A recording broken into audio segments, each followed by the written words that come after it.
Поздравляю весь личный состав ветеранов, членов семьи с Днем сотрудников внутренних дел Российской Федерации. Отделение госавтоинспекции.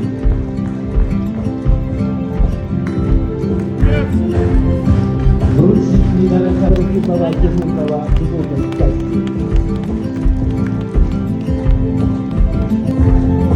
Медаль Министерства внутренних дел технического надзора организационной работы отделения госавтоинспекции. Спасибо за слово, помощь.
Onun muhtarlık doktoru, ilgi çuğudu bu duyarlıklar, bereli bir erenet bitiger, tühü mağarar vakit göstermezler.